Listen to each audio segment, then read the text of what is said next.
સાંસારિક જિંદગી આખરે છે શું? માનવ સંબંધો અને અપકારકનો સરવાળો આપણને ધરતી પર જીવવાનો મોકો આપનાર માતા પિતાને દેવની ઉપમા આપી છે. જેમ મૂર્તિ પથ્થરની થી પણ પથ્થરમાં વિરાજિત પરમાત્મા છે, તેમ હાડ માંસમાંથી બનેલી માતા પિતાની કાયા પણ શરીરમાં વિરાજિત પરમાત્મા છે. પુતિન મહારાજનું ભલે એ વાત આપણે ક્યારેય નહીં ભૂલી શકીએ કે મા બાપને ભૂલશો નહીં. આ ભજન માતા પિતાના અગણિત ઉપકારોનું એ સ્મરણ કરાવે છે. પણ આંધળા અનુકરણ, ન્યુક્લિયર ફેમિલી અને જેનજી પેઢીની સ્વચ્છંદી રહેવાની ગ્રહમાં માતા પિતાની ઉપેક્ષાની ઘટનાઓમાં સતત વધારો થઈ રહ્યો છે. હવે આપણે ત્યાં પણ માતા પિતાને વૃદ્ધાશ્રમમાં મૂકવાની ઘટનાઓ વધી રહી છે. માનવ સમાજમાં વધતા જતા વૃદ્ધાશ્રમો એ વાતની શાખ પૂરે છે કે સંતાનો માતા પિતા પ્રત્યેની જવાબદારી નિભાવવામાં ઉણા ઉતરી રહ્યા છે.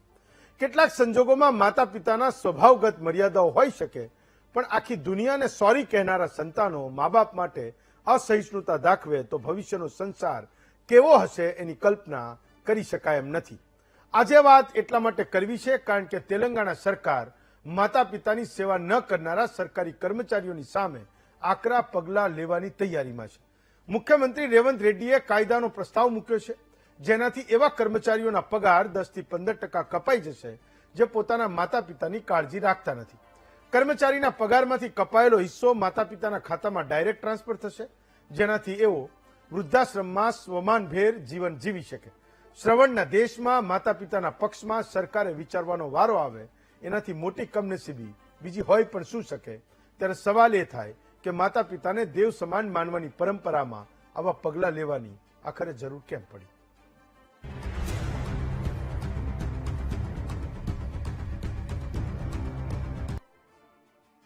તો જન્મથી લઈને દીકરો કમાતો થાય ત્યાં સુધી મા બાપ એના દીકરાને તમામ ખુશી આપવા માંગે છે. ભલે બાપનું ખિસ્સું ખાલી હોય, પેટ ભૂખ્યું હોય, અને છતાં એના દીકરાના આનંદ માટે જે કરવું પડશે એ મા બાપ કરશે. આજની તારીખે મારી અને તમારી આજુબાજુની દુનિયા કંઈક આ જ પ્રકારના વ્યવહારથી જીવે છે. એ મા બાપને જ્યારે વૃદ્ધાવસ્થામાં દીકરાની જરૂર હોય ત્યારે પારકા જેવું વર્તન થાય તો કેસ, કોર્ટ કચેરી અને સરકારોના એ દફતરે ચડે છે. દેશમાં 2007માં એક કાયદો બન્યો કે સંતાનોને આપેલી મિલકત મા બાપ ત્યારે પાછી પણ માગી શકે જો વૃદ્ધાવસ્થામાં એ દીકરો મા બાપની ટેકણ લાકડી બનવા ના માંગતો હોય. પણ આપણે ત્યાં એક કહેવત છે કે છોરું કછોરું થાય પણ માવતર કમાવતર ન થાય. ઘરમાંથી તરછોડાયેલા ખૂબ ઓછા એવા મા બાપ હશે જેમણે કાયદાનો સહારો લીધો હોય. કાયદો બન્યો 2007માં, લગભગ 20 વર્ષ થવા જાય છે. વૃદ્ધાશ્રમોની સંખ્યા તો ખૂબ વધતી ગઈ, પણ એ મા બાપો સંતાનોની સામે કોર્ટ કચેરીએ ચડ્યા હોય એવું ખૂબ બન્યું નથી, અને એના સંતાનો પાસેથી એણે વારસામાં આપેલી મિલકતો પાછી લીધી હોય એવું પણ ખૂબ નગણ્ય કેસમાં બને છે. તેલંગાણાની સરકારે આનો એક રસ્તો શોધ્યો કે ભાઈ દેશમાં તો કાયદો બનેલો છે, પણ એના સ્ટેટમાં એ વૃદ્ધ મા બાપને કેવી રીતે સાચવે. તો એ સરકાર એક એવો કાયદો લાવવા જઈ રહ્યા છે કે તેલંગાણા સરકારમાં કામ કરનારો કોઈ કર્મચારી અને એના મા બાપ એવી ફરિયાદ કરે કે અમારા દીકરાએ અમને છોડી દીધા છે, તરછોડી દીધા છે, તો સરકાર એ કર્મચારીના દીકરાના પગારમાંથી, એટલે મા બાપનો એ દીકરો એ રાજ્ય સરકારનો કર્મચારી છે, એના પગારમાંથી અમુક પૈસા કાપીને એ મા બાપના ખાતામાં જમા કરી દેશે. તો ગુજરાતમાં પણ કેટલાક સિનિયર સિટીઝન્સ માંગ કરી રહ્યા છે કે આવો કાયદો ગુજરાતમાં પણ બનવો જોઈએ, અને એના કારણે આજે આપણે મહામંથન કરી રહ્યા છીએ. સમાજ એક એવા સંઘર્ષમાંથી પસાર થઈ રહ્યો છે કે નવા ખુલતા એ વૃદ્ધાશ્રમનો ઉત્સવ ઉજવવો કે એનો શોક મનાવવો એ નક્કી થઈ શકતું નથી. આ પ્રશ્ન પણ હજુ એ કેન્સરની જેમ વિકરાળ બનવાનો છે, કારણ કે મારો દીકરો મારો ફ્રેન્ડ છે એવું કહેનારા મા બાપ હજુ વૃદ્ધ થયા નથી, અને દીકરો હજુ કમાતો થયો નથી. લાગણીહીન બનતી જતી નવી જનરેશન હજુ પારિવારિક મૂલ્યોની કસોટીમાં બેઠી જ નથી, એટલે એના પરિણામો પણ આપણે ત્યાં હજુ બાકી છે. અને એની પહેલા જે સિનિયર સિટીઝન એની માંગ કરી રહ્યા છે ગુજરાતમાં કે ભાઈ અમારે સંતાનોની સામે લડવું નથી, એક અરજી સરકારમાં કરીએ અને એનામાંથી કંઈક પાછું આવે તો અમારી જિંદગી એ ચાલતી રહેશે, અમે અમારા માટે લડીએ. આવનારા ભવિષ્યમાં જે વૃદ્ધ થવાના છે, સિનિયર સિટીઝન થવાના છે, મા બાપ બનવાના છે, એમના માટે અત્યારે અમે લડી રહ્યા છીએ એવું કહી રહ્યા છીએ. આ આખા કેસમાં મેં દીકરીઓની વાત એટલે ન કરી કે મોટા ભાગના જેટલા પણ સર્વે થાય અને જ્યાં પણ એ દીકરાઓ મા બાપને છોડે છે એને સાચવવામાં દીકરીઓ સૌથી પહેલી છે. તો જેટલી પણ સંસ્થાઓ કામ કરે છે, જેટલા પણ વૃદ્ધાશ્રમો છે, એમના અનુભવો એવું કહે છે કે મા બાપે સૌથી મોટી ફરિયાદ જો કરવી પડતી હોય તો એ દીકરાઓ પ્રત્યે કરવી પડતી હોય છે. એના કારણે આજે આપણે આ મહામંથન કરી રહ્યા છીએ. કોઈને એવું ના લાગે કે હું દીકરો કેમ બોલું છું. તો આ એક વાતની સ્પષ્ટતા કરું કે દીકરીઓ પ્રત્યેની આ કિસ્સામાં આ પ્રશ્નમાં ફરિયાદો એ ખૂબ નગણ્ય છે અને એના કારણે આજે આપણે આ વાતની ચર્ચા કરી રહ્યા છીએ. આપણી સાથે 5 વક્તાઓ છે. સવાલ એ છે કે સરકારે શ્રવણ આખરે બનવું કેમ પડે. રાજેન્દ્ર વ્યાસ છે, સિનિયર સિટીઝન ફેડરેશન ગુજરાતના પોતે પ્રમુખ છે. ઘણા બધા પ્રશ્નોને રાજેન્દ્રભાઈ જાણે છે. વિજયભાઈ ડોબરિયા છે, સદભાવના વૃદ્ધાશ્રમના પ્રમુખ છે. વિજયભાઈની ઓળખ કરાવી પણ હું માનું છું કે એ મારે નહીં કરાવવી જોઈએ. વિજયભાઈને આખું ગુજરાત ઓળખે છે. એવા મા બાપને એ સાચવે છે એમના વૃદ્ધાશ્રમમાં કે જેનો કોઈ આધાર નથી, જેના કોઈ સંતાનો નથી. તમે એમને કોઈ રસ્તે રખડતા કોઈ વૃદ્ધ મા બાપને લઈને તમે જો એમને વૃદ્ધાશ્રમમાં મૂક્યા હો તો એને પણ એ સાચવે એ કામ એ અહીંયા ગુજરાતમાં કરી રહ્યા છે. રંજનબેન ચુડાસમા છે, સામાજિક કાર્યકર પણ છે અને સરકારમાં પોતે કર્મચારી પણ છે. તો એમને આજે બેવડી ભૂમિકામાં સવાલોના જવાબ આપવા પડશે. પણ એ દીકરી છે, દીકરો નથી હોત તો હું માનું છું કે એક કિસ્સામાં હું વધારે આકરા સવાલો થોડા પૂછી શકતો. ગૌરાંગભાઈ રાવલ છે, સામાજિક કાર્યકર છે, આ દિશામાં કામ કરી રહ્યા છે. અને તેજલબેન શાહ છે, પોતે ગૃહિણી છે. સૌથી પહેલા રાજેન્દ્રભાઈ તમને સવાલ કરું છું કે તેલંગાણા સરકાર એવું કહે છે કે સરકારમાં કામ કરતો કોઈ કર્મચારી એના મા બાપ જો ફરિયાદ કરે કે આ મારો દીકરો મને રાખતો નથી તો સરકાર 10-15% કાપીને એ મા બાપના ખાતામાં ડાયરેક્ટ જમા કરશે એના પગારમાંથી. પણ મુદ્દો એ છે કે ગુજરાતમાં પણ સિનિયર સિટીઝન્સ એ માંગ કરી રહ્યા છે કે ભાઈ ગુજરાતમાં પણ આ પ્રકારનો કોઈ કાયદો હોવો જોઈએ. સરકાર જે કરી શકે માત્ર એના કર્મચારી માટે કરી શકે. હું માનું છું કે આને પણ આગળ જતા કાયદાના બેટલમાં, યુદ્ધમાં ફસાવવું પડશે. એક અલગ મામલો છે. પણ આપણા ગુજરાતની સ્થિતિ શું છે મને એ જાણવી છે. કેટલા સિનિયર સિટીઝન્સ આપણે ત્યાં હશે અને કેટલાની સ્થિતિ એવી હશે જેને ખરેખર સરકાર કે કોઈ સંસ્થાઓ કે કોઈ સારા માણસોના ટેકાની જરૂર હોય. રાજેન્દ્રભાઈ, પહેલા તો પ્રથમ વાત એ છે કે રેવંતી રેડ્ડી સાહેબ જે તેલંગાણા સ્ટેટના સીએમ છે, તેમણે જે વાત કરી કે સરકારી કર્મચારીના 10 થી 15% પગાર કાપીને તેમના મા બાપને પૈસા ચૂકવવા. તો તેલંગાણા રાજ્યનું ટોટલ પોપ્યુલેશન 3,85,00,000 છે. ઓકે, એટલે માનો કે 4 કરોડ છે. ઓકે, તેના 10% એટલે કે 40 લાખ સિનિયર સિટીઝન છે. ઓકે, તો તેના 7% પ્રમાણે સરકારી કર્મચારી ગણીએ આપણે. ઓકે, તો 28 એટલે 28 લાખ 30 લાખની સંખ્યા પકડો ને. ચલો 30 લાખ આપણે માનો કે 40 લાખ એટલે આઈ મીન કે 4 કરોડમાંથી 10% પ્રમાણે એટલે 40 લાખ. 40 લાખ, હા, ઓકે. અને 7 ચોક 28 એટલે 2,80,000 એટલે 30,000 3 લાખ સરકારી કર્મચારીઓ છે. ઓકે, હવે માનો કે એમના સરકારી કર્મચારી, હા, હવે સરકારી કર્મચારી માનો કે 10% એટલે કે 7 ચોક 28 એટલે 30,000 3 લાખ સરકારી કર્મચારીઓ છે. હા, તો બાકીના જે બાકી રહ્યા 37 લાખ, હા, તો 37 લાખ સિનિયર સિટીઝનનું શું? ઓકે, માનો કે સરકારી નોકરી નથી કરતા હા, અને પ્રાઇવેટ નોકરી કરતા હોય હા, અથવા તો પ્રાઇવેટ બિઝનેસ કરે છે, ઓકે, તો એનું સોલ્યુશન શું? એ તેલંગાણા સરકાર પહેલા એક જવાબ આપે. ઓકે, બીજી વાત કે ગુજરાતની અંદર ટોટલ પોપ્યુલેશન 7 કરોડનું છે. ઓકે, તેના 10% એટલે કે 70 લાખ સિનિયર સિટીઝન છે. ઓકે, એના ઓફિશિયલ 4,68,000 પેન્શનર છે. ઓકે. તો એ પેન્શનર છે એટલે માનો કે આપણે 5 લાખ પેન્શનર ગણી લઈએ. એટલે 40 લાખમાંથી 5 લાખ પેન્શનર છે જે કોઈ ને કોઈ રીતે સરકારી કે અર્ધસરકારી નોકરી કરી ચૂક્યા છે. 70 લાખમાંથી 70 લાખમાંથી, હા 7 કરોડ 70 લાખમાંથી 5 લાખ એટલે 65 લાખ બાકી રહ્યા. 65 લાખ બાકી રહે. હા, એમાંથી આપણે એમ ગણીએ કે 10%, 70 લાખમાંથી 10% જે બાળકો મા બાપને સાચવે છે, ઓકે, એટલે 6.5 લાખ બીજા ગયા એમાં. બીજા ગયા આપણે 7 લાખ કાઢી નાખીએ, હા, અને બીજા 10% એવા છે, હા. એટલે કે 7 લાખ બીજા એવા છે એટલે કે જે 58 લાખમાંથી 7 લાખ ગયા, એટલે જે વડીલોએ હા, પોતાના ફ્યુચર પ્લાનિંગ કરીને બેઠા હોય, એટલે 51 લાખ રહ્યા બાકી. એટલે 51 લાખ બાકી રહ્યા. હા, તો 51 લાખ જે બાકી રહ્યા હા, તે નથી પેન્શનર, ઓકે, કે નથી પોતાની પ્રોપર્ટી, ઓકે, કે નથી પોતાનું ઘર, કે પોતાની સ્થાવર મિલકત કે દાગીના. હવે જે ગરીબ વર્ગ અને મધ્યમ વર્ગ અને હાયર મધ્યમ મિડલ ક્લાસ છે એનો મેજર પ્રોબ્લેમ છે કે જે વૃદ્ધાશ્રમ એટલે વૃદ્ધ બન્યા છે, સિનિયર બન્યા છે, તે બાળકો ઉપર એની જવાબદારી બની ગયા છે ઓકે, કે એમને બીમાર થાય.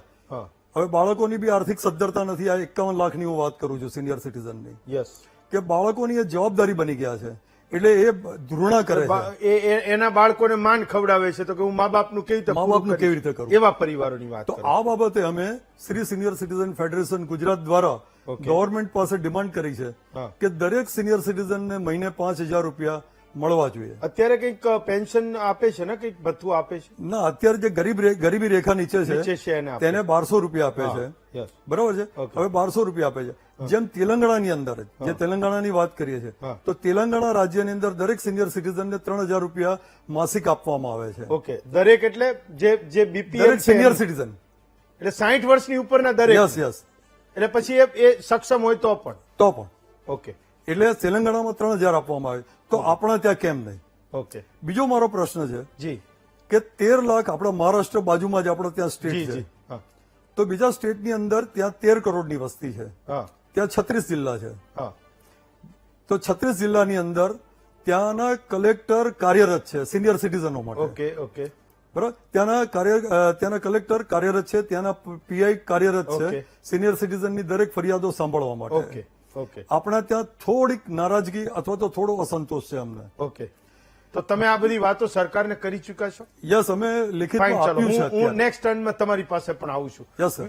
વિજયભાઈ, એક સવાલ તો એ હતો કે રાજેન્દ્રભાઈએ ઘણા બધા આંકડા આપ્યા ને 70 લાખમાંથી 20 લાખ એવા તારવા કે જે પોતે સક્ષમ છે, પેન્શન મળે છે, જેને એના સંતાનો સાચવે છે, એના સિવાયના 50 લાખ મા બાપો એવા છે જેના વિશેની ચિંતા એ કોઈએ કરવાની જરૂર છે. તમારા મતે તમને શું લાગે છે કે કોઈ સરકાર એના કર્મચારીને એ ફરજ પાડે કે ભાઈ તું તારા મા બાપને સાચવ અને નહીં સાચવ તો અમે ડાયરેક્ટ એના ખાતામાં પૈસા આપીશું? આ સ્થિતિને મારે તમારા મતેથી સમજવી છે. ગુજરાતમાં પણ મેં કીધું એમ કે ઘણા બધા રાજેન્દ્રભાઈ જેવા ઘણા બધા ફેડરેશન એ માંગ કરી રહ્યા છે કે આપણે ત્યાં પણ એને કાયદાનું સ્વરૂપ આપવું જોઈએ.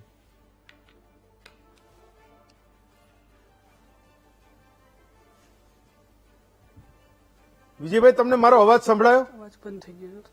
વિજયભાઈ, તમને અવાજ સંભળાયો? હવે સંભળાય છે. હા, મારો હવે સવાલ સંભળાય સમજાય? હા, મારો સવાલ સમજાયો તમને? સમજાઈ ગયો. ઓકે, તો જવાબ આપો. હા, સમજાઈ ગયો. હા, જવાબ તેલંગાણા સરકારે જે ડિસિઝન લીધો છે એ ખૂબ સરસ છે હા. અને અભિનંદનને પાત્ર છે. ઓકે, જ્યાં ક્યાંક સંસ્કારની કમી રહી ગઈ હોય ત્યાં શિક્ષા પણ કરવી જોઈએ હા. એવું સ્પષ્ટ છે. એટલે બધી જગ્યાએ કદાચ શિક્ષણથી કે સંસ્કારથી એને વાળી નથી શકાતા, ત્યાં આવા શિસ્ત ભંગ માટે પણ પગલા લેવા જોઈએ. અને માત્ર ગુજરાત નહીં પણ આખા દેશની તમામ રાજ્ય સરકારોએ વૃદ્ધો માટે આવી કાળજી રાખવી જોઈએ. કદાચ ભારત આવડો મોટો દેશ છે, બધાને પેન્શન આપવું કેટલું શક્ય છે એ મને ખબર નથી, પણ આ સૌથી મોટી જવાબદારી એના દીકરાઓની છે. એને ખરેખર આ કરવું જ જોઈએ. મારા માતા પિતાને સંભાળવાની જવાબદારી 100% મારી છે. કોઈ પણ માણસ ગમે તેવો ગરીબ હોય એને 3 દીકરા હોય તો એ નાનકડા ઘરમાં પણ 3 દીકરા સચવાઈ જાય છે. તો મમ્મી પપ્પા વૃદ્ધ થાય ત્યારે સચવાઈ જ જાય. તો અને બીજું, ઘણા બધા કેન્દ્ર સરકારે અને રાજ્ય સરકારે એવા નિયમો બનાવ્યા છે કે વૃદ્ધોને આમ સાચવવા જોઈએ, આવું કરવું જોઈએ. એનો પણ પ્રચાર ઓછો છે. તમે જે 2007ના કાયદાની વાત કરી, માતા પિતા અને વૃદ્ધ કલ્યાણ અધિનિયમ 2007, એમાં જે 23 નંબરની કલમમાં ખાસ કીધું છે કે સંપત્તિ પાછી લઈ શકાય. તો એ એક્શન પણ ક્યાંક લેવું જોઈએ. આ ખરાબ નથી, માવતર કમાવતર નથી બનતા, પણ એને જીવન માટે જે જરૂરી છે એ એને આપી દીધું હતું. હવે દીકરો એને નથી સાચવતો, દીકરો એની ફરજ નથી ચૂકવતો, તો એની પાસે જે મિલકત છે એમાંથી પાછળનું જીવન જીવી શકે એના માટે આ કરવું જ જોઈએ. એવા દાખલાઓ પણ બેસાડવા જોઈએ અને આવા જે દાખલાઓ બન્યા છે એને પણ ટીવીના માધ્યમથી ઘર સુધી પહોંચાડવા જોઈએ કે સરકાર અને માતા પિતા આવું પણ કરી શકે છે. અને કેન્દ્રના ઘણા બધા નિયમો છે કે આવું કરવું જોઈએ. અને આવા સિનિયર સિટીઝન ક્લબ ને બધા સાથે મળે તો સરકાર પણ ધીમે ધીમે પોઝિટિવ થશે. ઘણી બધી વસ્તુઓમાં અત્યારે ગૌશાળાઓ માટે પણ સરકાર સબસિડી આપી અને મદદ કરે છે. ઘણા બધા વિષયોમાં ખેડૂતોને પણ ઘણી બધી રીતે સબસિડીઓ આપે છે. તો આ વડીલો પણ આ દેશની સંપત્તિ છે. તો એને કેમ માવજત કરી શકીએ? આપણે જો પથ્થરની બનેલી હિરાસતને જો સાચવી શકતા હોય તો આ તો આપણા પોતાના માવતર છે, આપણા દેશની ઓરિજિનલ સંપત્તિ આપણા માવતર છે. તો એના માટે તો આ ખર્ચ કરવો જ જોઈએ. અને કદાચ એટલો બધો ન કરી શકે તો આવા કાયદાઓ થ્રુ પણ આનું ભાન કરાવવું જ જોઈએ. એ 100% સંમત છું અને કરાવવું જોઈએ. અને એના માટે પણ અમે આવી સિનિયર સિટીઝન ક્લબોને મદદ કરશું, સાથે રહેશું. આ સરકાર સુધી વાત પહોંચાડવામાં, લોક જાગૃતિમાં અમે તમારા ભાગીદાર બનશું. ચલો રંજનબેન, તો મોટા ભાગના પ્રશ્નો એ છે કે તમે તો સરકારમાં પણ કર્મચારીઓ છો અને એના માટેની જ આ આખી વાત છે ને કાયદો પણ એની આજુબાજુ જ છે. પણ દીકરીઓના કેસમાં મેં કીધું કે મા બાપને સૌથી વધારે સાચવે છે. સાસુ સસરાના કેસમાં પણ એક દીકરી એ કોઈની દીકરી છે, કોઈની વહુ છે. આ પ્રશ્નો એ મહિલાઓની આજુબાજુ એ કોમ્પ્લેક્સિટીના છે અને એના કારણે આ કાયદાઓ સરકાર સુધી પહોંચે એ મા બાપો કાયદાઓ બનાવવાની વાત કરે છે. હું બંને બાજુથી તમારો મત જાણવા માંગુ છું. તમારો સવાલ એવો છે કે ખાસ કરીને જો દીકરીઓની વાત કરવામાં આવે તો વાત તમારી સાચી છે કે જ્યારે દીકરો અને વહુ મા બાપની પૂરી જવાબદારી નથી લેતા ત્યારે દીકરીઓએ આગળ આવવું પડતું હોય અને ત્યારે એમની બેવડી જવાબદારી પણ બનતી હોય છે કે ઘણી વખત એ મા બાપને પણ સાચવતી હોય છે અને એમના સાસુ સસરાને પણ સાચવતી હોય છે. અને બેવડી જવાબદારીમાં ક્યાંક ને ક્યાંક એ એટલી બધી ગૂંચવાઈ જતી હોય કે એટલી બધી મેનેજમેન્ટમાં બિચારી હેરાન થતી હોય કે એની જવાબદારી જે દીકરાએ અને વહુએ લેવી જોઈએ ને એ નથી લેતા ને એના કારણે દીકરીને બે બાજુ થોડી ઘણી વખત પીસાવવું પડતું હોય છે. પણ છતાં પણ અત્યારે દીકરી છે એ પુરુષ સમવડી છે અને એ બંને બાજુની જવાબદારી લઈને આ કામ કરતી હોય છે. ઘણીવાર મેં એવું પણ જોયું છે કે દીકરી છે એ નોકરી કરતી હોય તો નોકરી કરતાની સાથે સાથે મા બાપની અને સાસુ સસરાની જવાબદારી લઈને ચાલતી હોય છે.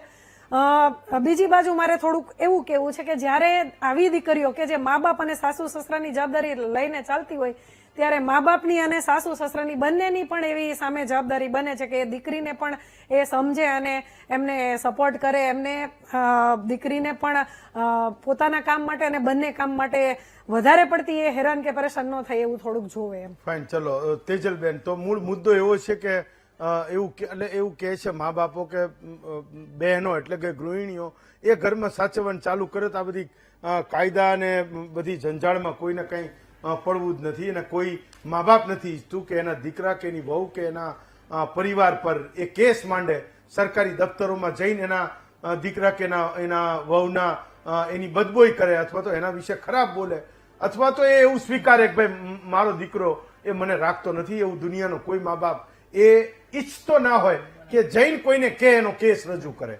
આપની વાત બિલકુલ સાચી છે. મારી દ્રષ્ટિએ મા બાપને સંતાન એ હૃદયનો ટુકડો છે અને કોઈ પણ મા બાપ પોતાના હૃદયના ટુકડાને જુદો ન કરી શકે, એનાથી અલગ બી ન થઈ શકે. અને હું પણ એવું માનું છું કે એ દીકરી પણ એક ઘરેથી બીજા ઘરે જયારે જાય છે જેમ પોતાની માને જેમ ગણે છે એ તમારા પતિની જ માં છે અને એ બી તમને સાચી સમજણ, સાચું શિક્ષણ અને સાચા સંસ્કાર આપનારી છે. તો આવી માતાને પણ આપણે જેમ બે દ્રષ્ટિ સરખી હોય એ દ્રષ્ટિએ જો વિચારે તો હું માનું છું કે આપણો સમાજમાં જો સ્ત્રી સમજે તો કોઈ ઘર એવું ન બને કે જ્યાં માતા પિતા ના મળે.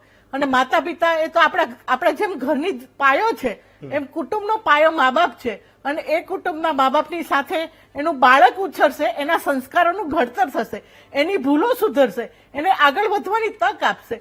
તો હું તો મારી દ્રષ્ટિએ મારા લગ્ન જીવનથી આજ સુધી મારી સાસુ મારી સાથે જ છે અને મને પળે પળે શિક્ષણ આપે છે, સમજણ આપે છે.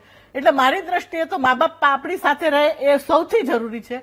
અને ન રાખી શકતા હોય તો જે કાયદો છે એ વધારે યોગ્ય છે. કાયદો બી યોગ્ય જ છે અને 10% નહીં, હું તો કહું 25% કરો, પણ મા બાપને તકલીફ આ ઉંમરે તો ન જપાય. તો તેજલબેન, તમે એક વાક્ય બોલ્યા કે જો સ્ત્રીઓ સમજે તો મારે પૂછવું છે કે સ્ત્રીઓ સમજતી કેમ નથી?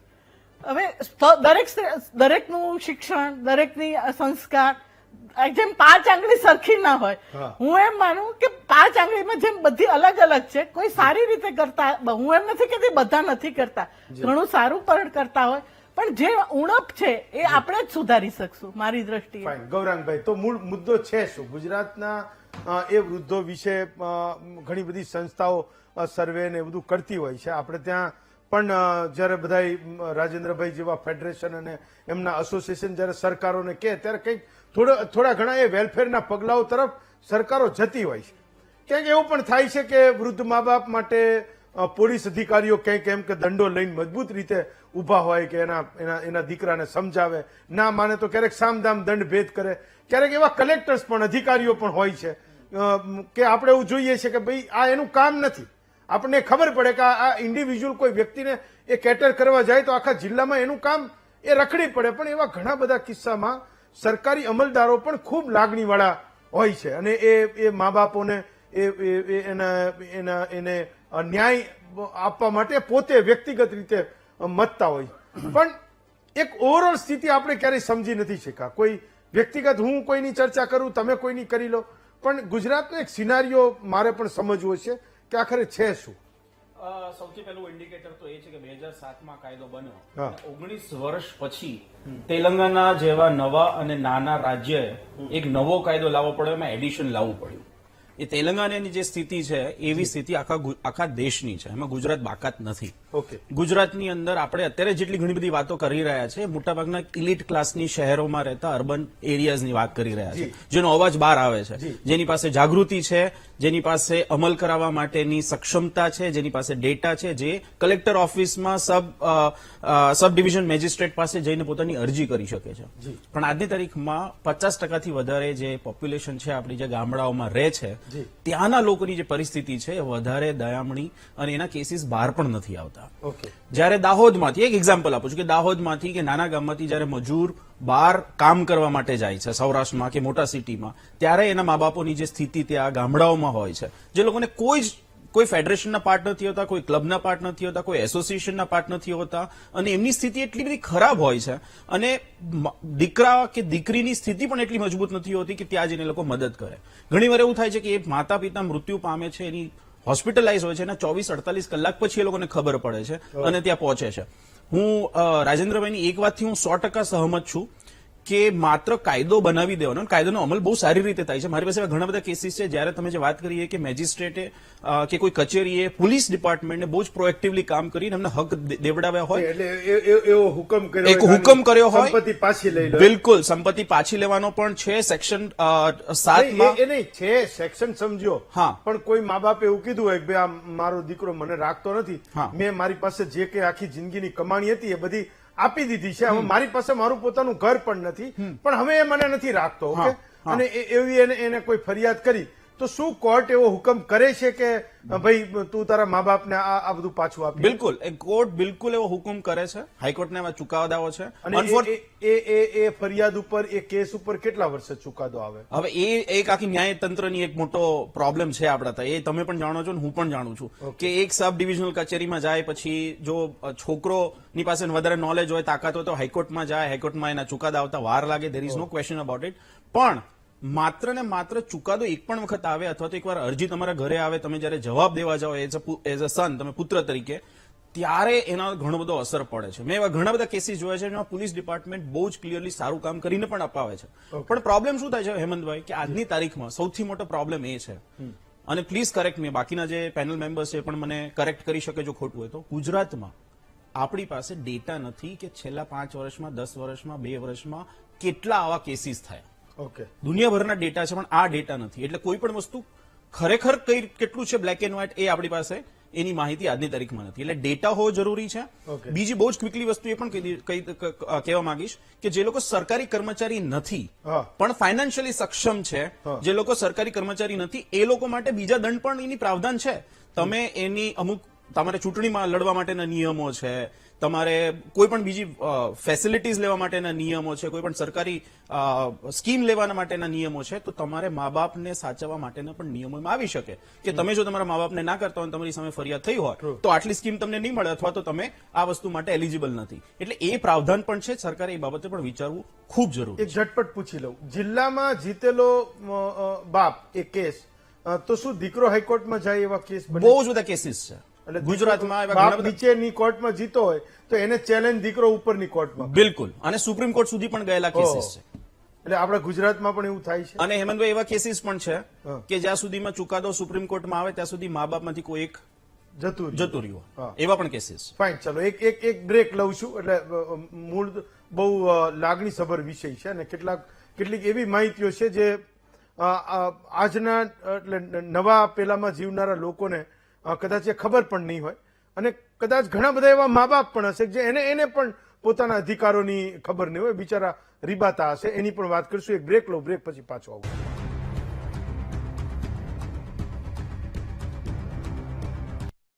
બ્રેક પછી સ્વાગત છે આપનું મહામંથનમાં. વ્યાસ સાહેબ, તમારે કંઈક કહેવું હતું ને મારો એક સવાલ એ પણ હતો કે મિનિમમ એવા કયા મુદ્દાઓ છે જેને સરકારો એડ્રેસ કરે તો આપણા ગુજરાતમાં સિનિયર સિટીઝન માટે એક કવચ એક પૂરું પડે અને જે કંઈ કરે એ હું માનું કે એક ઉદાહરણ રૂપ થઈ શકે. આટલું કરે ને એટલે કહેવાય સારું કર્યું. જો સૌથી પ્રથમ તો કે જે નોન પેન્શનર છે હા, એને દર મહિને 5,000 રૂપિયા એક રાહત રૂપે આપે. ઓકે.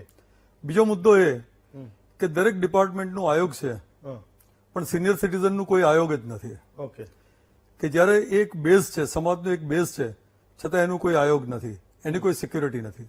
થર્ડ વન કે સોશિયલ સેફટી અને સોશિયલ સિક્યુરિટી હોવી જોઈએ. એની માટે ગવર્મેન્ટ પાસે તમામ ડેટા હોવા જોઈએ. આ ત્રીજો મુદ્દો છે. ચોથો મુદ્દો કે મેડિકલનો, કે અત્યારે સિનિયર સિટીઝન માટે 60 થી 70 વર્ષ માટે 5 લાખ અને 70 વર્ષ ઉપરના માટે 10 લાખ એ આયુષ્યમાન કાર્ડમાં આપણે રાહત આપે છે. પણ એ ક્યારે? કે જ્યારે ઓપરેશન કરાવો ત્યારે. પણ ઓપીડી બેઝ ઉપર જાય. જ્યારે 50 લાખ જે સિનિયર સિટીઝન જે છે, નીડી માણસ, એ ઓપીડી બેઝ ઉપર જાય ત્યારે એના જ્યારે કન્સલ્ટિંગ માટે જાય ત્યારે એનો ચાર્જ ચૂકવવો પડે. એક્સરે માટે, લેબ માટે, લેબોરેટરી માટે કે મેડિસિન માટે. એટલે કમસે કમ ગરીબ પરિવારને 1,500-2,000 રૂપિયાનો સહેજે ખર્ચો થઈ જાય છે. ઓકે. તો આ માટે અમારી ડિમાન્ડ છે. આ ચોથો એજન્ડા એ છે મેડિકલ ડિપાર્ટમેન્ટનો કે મહિનામાં 2 વખત સિનિયર સિટીઝન મેડિકલ ચેકઅપ થવું જોઈએ. એની અંદર ઇન્વેસ્ટિગેશનના ટોટલ ફ્રી થવું જોઈએ, મેડિસિન ટોટલ ફ્રી થવી જોઈએ. આ અમારો ચોથી ડિમાન્ડ છે. વ્યાસ સાહેબ, માનો કે અત્યારે કોઈ વડીલ મા બાપ છે, દાદા દાદી છે, એ આપણે ત્યાં અર્બન હેલ્થ સેન્ટર છે અથવા તો સિવિલ હોસ્પિટલ છે, ત્યાં જાય દાખલા તરીકે, તો એની દવા તો એને મફત મળે જ ને? એની કોઈ રૂટીન દવા હોય તો? ચલો બિલકુલ એ વાત કરીએ. સિવિલમાં પણ એક્સરેના પૈસા લેવામાં આવે છે. ઓકે. લેબોરેટરીના અમુક સ્પેશિયલ ઇન્વેસ્ટિગેશન માટે એના પૈસા લેવામાં આવે છે. એમઆરઆઈના પૈસા લેવામાં આવે છે. ઓકે. બરાબર છે. સિટી સ્કેનના પેમેન્ટ લેવામાં આવે છે. ઓકે. તો હવે આમાં ગરીબ પરિવાર માનો કે જાય ક્યાં? અને અમુક તો દવા મફત મળે કે? દવા મફત મળે પણ એક લેવલ સુધી. સુગર લોંગ ટાઈમ થી ચાલતી હોય ને એની દવા એને લેવાની હોય, એની પાસે પૈસા નથી, તો એ ગવર્મેન્ટમાં જાય તો એને મફતમાં મળે? ચલો બીપી કે સુગર નહીં મળે, પણ કિડની સ્ટોન છે, કેન્સર છે, તો એને હાર્ટનો પ્રોબ્લેમ છે, તો એનું શું? તો પેલા 10 લાખ વાળામાં નહીં આવે? ના, એ ઓપરેશન કરાવો તો જ આયુષ્યમાન કાર્ડમાં જાય છે. ઓકે. ઓપીડી બેઝમાં જાઓ તો એનું પેમેન્ટ ચૂકવવું પડે છે. માટે અમારી ગવર્મેન્ટને વિનંતી છે કે તમે મહિનામાં 2 વખત ટોટલ સિનિયર સિટીઝનને એને મેડિસિન, ઇન્વેસ્ટિગેશન બધું ફ્રી કરો. એનો સિમ્પલ એક્ઝામ્પલ છે કે આપણી ગુજરાતની બાજુમાં મહારાષ્ટ્ર છે. મહારાષ્ટ્રની અંદર 60 વર્ષથી ઉપર હોય હેમંતભાઈ, કોઈ પણ સિનિયર સિટીઝન, એનું 2 વર્ષમાં ઓલ બોડી ચેકઅપ ફ્રી કરવામાં આવે છે. ઓકે. આ ત્યાં આગળ 3500 હોસ્પિટલ છે ગવર્મેન્ટ. એટલે એનો સ્ટાફ હોય એ ઘરે જાય ને? ના, હોસ્પિટલમાં જવાનું. તમારે જવાનું? ઓકે. હા, સિનિયર સિટીઝન જાય. 3500 ગવર્મેન્ટ ત્યાંની હોસ્પિટલ છે, ત્યાંમાં ઓલ બોડી ચેકઅપ એ ફ્રી કરવામાં આવે છે. ઓકે. બરાબર. જ્યાં આપણા ત્યાં એ સુવિધા નથી. ઓકે. બીજી વાત કે માનો કે સિનિયર સિટીઝન, અહીંયા હું સહેજ મુદ્દાથી બીજા મુદ્દા ઉપર જઉં છું કે ગુજરાતની અંદર એસટી બસના જે કન્સેશન મળતું હતું હવે નથી મળતું. ઓકે. રેલવેમાં મળતું તે નથી મળતું. પણ મહારાષ્ટ્રની અંદર 70 વર્ષના ઉપર હોય તેને આખા મહારાષ્ટ્રની અંદર 100% એસટીમાં ફ્રી આપવામાં આવે છે, ફ્રી પાસ એટલે ફ્રી આવું બધું કરવામાં તમે આવે. નેતાઓને કહો ને તો એ એવું કે આપણા વાળાને ક્યાં એવી મફતમાં બસની જરૂર છે એવું કે ના એટલે અરે એ તમને વાત કહું તમારી આ સાચી તમે- છે. તમે પણ- ટ્રાય કરજો એકાદ વાર. પણ આ વાત એક હું એટલા માટે કહું, ગુજરાતને અડીને જ જો બાજુમાં મહારાષ્ટ્ર હોય, આપણા કરતા ડબલ પોપ્યુલેશન હોય, આપણી 7 કરોડનું પોપ્યુલેશન, ત્યાં 13 કરોડનું પોપ્યુલેશન, જો ત્યાંની ગવર્મેન્ટને પરવડે તો આપણી ગવર્મેન્ટને કેમ નહીં? આ એક મારો ચોથી બાબત છે જે મેડિકલ ઇસ્યુઝની બાબત છે કે આપણા ત્યાં મેડિકલ ફ્રી થવું જોઈએ. Okay. 5મી બાબત એ છે કે 50 લાખ સિનિયર સિટીઝનો એવા છે જી. કે તમે ને હું આપણે નસીબદાર છીએ. હા. જે વિજયભાઈએ બી કહ્યું કે મોટી વાત છે કે ગવર્મેન્ટ સહયોગ કરે છે, પણ 50 લાખ એવા સિનિયર સિટીઝનો છે કે જે 2 ટાઈમનું જમવાનું તેમને મળતું નથી, સોમાન ભેર જીવી નથી શકતા. આંખ ખુલે ત્યાંથી અપમાન શરૂ થાય. વહુ હોય, દીકરી હોય, જમાઈ હોય, દીકરો હોય કે પપ્પા ત્યાં પડ્યું છે ખાઈ લેજો, આ એમને ખાવાનું કંઈ હોય એમને મળે કંઈ, અને મળે તો મળે, નહીતર ના પણ મળે. ભાગશાળી તો તમે એક જ છો, તમે સિનિયર સિટીઝન. અમારો વારો હજી આવવાનો બાકી છે બધા. મેં હમણાં પેલી કસોટીની વાત કરી ને કે એમાંથી હજી આવી જ નથી એ કસોટી, તો પરિણામ ક્યાંથી હા, આવે? એટલે આ 50 અમે લોકો અત્યારે સાહેબ વિજયભાઈ અમારી સાથે સંમત થશે કે 310 થી વધારે અત્યારે સિનિયર સિટીઝન વૃદ્ધાશ્રમ અત્યારે ગુજરાતમાં બની રહ્યા છે જે રજીસ્ટર્ડ છે. જી બરાબર, 310 થી વધારે વૃદ્ધાશ્રમ બની રહ્યા છે. Okay. આ હિન્દુ સમાજનું એક અપમાન છે. ફાઇન. વિજયભાઈ, માત્ર હિન્દુ ધર્મની અંદર જ આ વૃદ્ધાશ્રમની પ્રથા છે, બીજા કોઈ ધર્મની અંદર પ્રથા નથી. આ સાહેબ વિજયભાઈ, છેલ્લો પ્રશ્ન, ખૂબ સમય ઓછો છે, મને લાગે તમારા પછી કોઈને પૂછી પણ નહીં શકું કે છેલ્લી વાત જે રાજેન્દ્રભાઈએ કરી કે વૃદ્ધાશ્રમો ખુલે એ ખરેખર ચિંતાનો વિષય છે. એક સવાલ એ પણ છે, મેં કીધું કે ઉત્સવ ઉજવવો કે શોક મનાવવો એ ખબર નથી પડતી જ્યારે એક નવો વૃદ્ધાશ્રમ ખુલે. પણ જ્યારે હું એ બોલતો હતો ત્યારે મને એ વિચાર પણ આવતો હતો કે માનો કે વૃદ્ધાશ્રમ નથી ખુલતા તો પણ એ બિચારા પુલની નીચે કે રસ્તામાં આળોટ બની એને એટલે એની મજબૂરી બનશે. એવું થશે કે નહીં થાય? આ અપ્રિય જરૂરિયાત છે, મને ગમે છે એવું નથી, પણ હવે આ ફરજિયાતની જરૂરિયાત છે કે એમાંય ખાસ પથારીવશ કેન્સર, પેરાલિસિસ થાય તો આવા વડીલો ક્યાં જાય? Okay. એનું શું થાય? છેલ્લી કક્ષાએ દીકરો હોય નહીં, અથવા તો દીકરો છે એ દૂર છે, સાથે રાખવા તૈયાર નથી, પેશાબની નળી છે, ગળેથી નળીથી જ્યુસ પાવાનું છે, ડાયપર પહેરાવેલા છે, તો આવા વડીલોનું શું થાય? વૃદ્ધાશ્રમો આવા વડીલો માટે એક આશાસ્પદ ઘર છે કે મને એક આશરો તો મળી ગયો, અને એક માનભેર આશરો મળે છે. એટલે હું એવું નથી કહેતો કે વધવા જોઈએ, પણ જેટલી જરૂરિયાત છે એટલા તો બનવા જોઈએ. નહીતર આવા વડીલો ક્યાંક આત્મહત્યા કરશે, ક્યાંક નદીમાં પડતું મૂકશે, અને ક્યાંક એક ખૂણે રીબાઈ અને મરશે. એટલા જ માટે અમે 5000 વડીલોનો, આખા વિશ્વનો સૌથી મોટો પથારીવશ વડીલોનો આશ્રમ બનાવી છે. અમને એનું ગૌરવ નથી, પણ મારા દેશમાં એક પણ વડીલ ક્યાંય રોટલા વિના ભૂખ્યો ન રહે, દવા વિના એ પીડાઈ મરે નહીં, એ આપણી જવાબદારી છે. એના માટે આ જરૂરી છે. 10 સેકન્ડ રાજેન્દ્રભાઈ, 10 સેકન્ડ તમારે કંઈક કહેવું હતું? મારે કેવું છે કે 310 થી વધારે વૃદ્ધાશ્રમ છે. વિજયભાઈ, તમારા વૃદ્ધાશ્રમમાં 5000 છે, તો 300 વૃદ્ધાશ્રમની 100ની એવરેજ ગણીએ તો 30,000, તમારા 5000, 35,000. પણ સાહેબ, હું તો 50 લાખ વૃદ્ધો છે કે જે સિનિયર સિટીઝનો છે, એનું શું? એનું સોલ્યુશન નથી સાહેબ. ચલો, હું એવું સમજુ છું કે ક્યારેક આ પ્રકારની ચર્ચાઓ પણ જે કાને આ સવાલો જવા જોઈએ ત્યાં પણ પડતા હશે, અને જેને જરૂરિયાત છે એ લોકો સુધી પણ આ વાત એ પહોંચતી હશે. રાજેન્દ્રભાઈ, વિજયભાઈ, રંજનબેન, ગૌરાંગભાઈ અને તેજલબેન, 5 વખત. યસ, 10 સેકન્ડ છે, બોલવું છે. મારે એટલું જ કહેવું છે જી કે આ દીકરીઓની આપણે વાત કરી એમાં વધારે એટલું એડ કરવું છે કે દીકરીઓ જયારે જોબ કરતી હોય કે ઘણી વખત નથી કરતી હોતી છતાં બંને ઘરની સંભાળ લેતી હોય છે, મા બાપની પણ અને સાસુ સસરાની પણ. તો મારે એ દીકરાઓ અને વહુઓને મારે એક વિનંતી કરવી છે કે તમે તમારી જવાબદારી બહુ સારી રીતે લઈ લો, તો એ જે દીકરી છે એ બંને બાજુ આ જવાબદારી નિભાવતી હોય એમાંથી થોડી એ હળવી થશે. જો એ પોતાની સેલેરી બંને ઘરે આપી શકતી હોય તો તમે તમારી સેલેરીમાંથી માત્ર તમારા મા બાપને જ આપવાની છે. તો એ એટલું મારે ખાસ બંને ઘરે જઈને કામ કરતી હોય છે, બંને ઘરે જઈને સેલેરી આપતી હોય છે અને બંને ઘર મેનેજ કરતી હોય તો એ દીકરો છે એના મા બાપની જવાબદારી લઈ લેશે તો એ દીકરીમાં એટલા હળવાશથી બહાર થોડીક જવાબદારીમાંથી ઓછી થઈ. ચલો, હક અને અધિકારની પણ વાત છે. હું પાંચેય વક્તાઓનો ખૂબ ખૂબ આભાર માનું છું. આવતીકાલે વધુ એક નવા વિષય સાથે ફરી મળીશું. આજે આપશો.